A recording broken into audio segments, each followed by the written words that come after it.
Mapcode T. Mystery resolved. After passing through the swirling orange mist, the party arrives in a room without doors. Seated in a high-backed chair flanked by two powerful-looking Afridi with huge tollers on their belts is Suponez.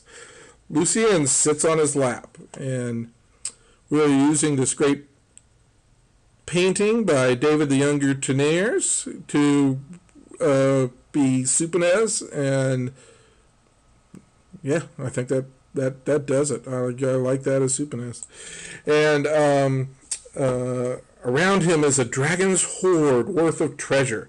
Piles of gold, scrolls, gilded armor, helms, chalices, gems, jewelry, the works. Greetings, Apprentice.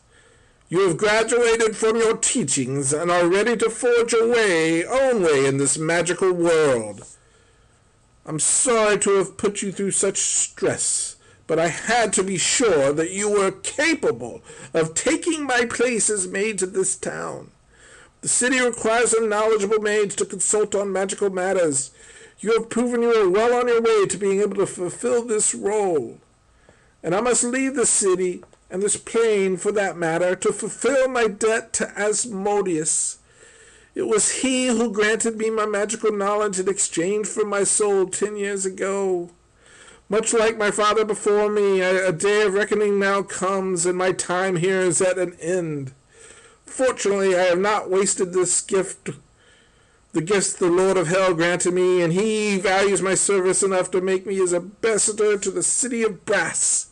These Afridi beside me are to be my escort there. And for you, Apprentice, I can give you 12 spell levels worth of spells of your choosing, in addition to whichever magic item you select. In addition to the magic item, I provide for you each a small bag of holding, which can carry 200 pounds worth of material as if it weighed only 2. And for you, Apprentice, an additional hand-sized library to store all the books I left you in the library. They are loaded already. Here, take your present.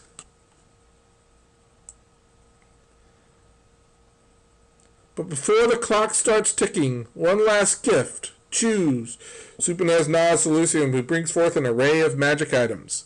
So, the PCs all can kind of, in summing here, the allusion to the father there, I don't know if people have picked it up, but that is Xenopus's tower, and the mythology behind that, and which was the first dungeon I ever got to play in. My dad was the DM, and he ran me through, and I don't think you could ever quite create the excitement of the first time you ever go into a dungeon and adventuring. And I thank my dad for humoring his 13-year-old son as to be DM and read the rules and do it right.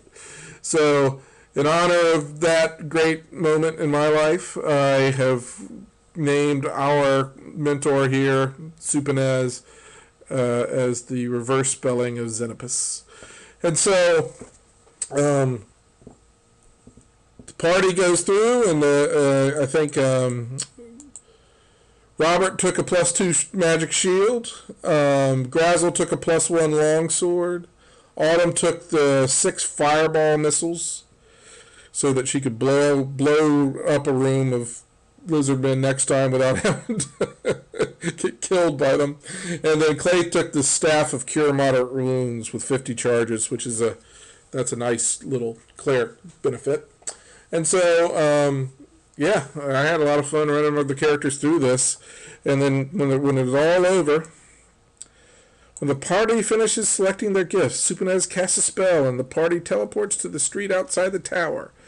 The tower slowly begins to fade from view. The door is locked and cannot be opened. It's on its way to the city of Brass. So, there's also the appendices here. We're not going to go through that with a video tutorial. I like to have rationales. You can go through and read all the different rationales here for why each room existed. Basically it was similar to Xenopus's tower, just kind of a good way to test not only the party, but test the actual program, the adventure workbook. But I also like to, have a little bit of backstory for each one of the rooms, and to keep it in a kind of and to try and keep the mystery going a little bit of what was actually going on. I moved all these to the back for the appendix to be read at the end, or if people wanted to read it during the middle and didn't care about the mystery, they had the option of doing so. So that's good. And so please send me your thoughts at editor@worldofatlas.com. And I think we're going to start up a thread also on the paizo.com and their message boards about the World of Atlas. And we'll be perusing that. And I hope you enjoy playing Adventure Workbook. It's all free here, and we hope to at some point improve it. But for now, it is what it is, and I enjoy using it, and I hope you do too. So thank you for listening.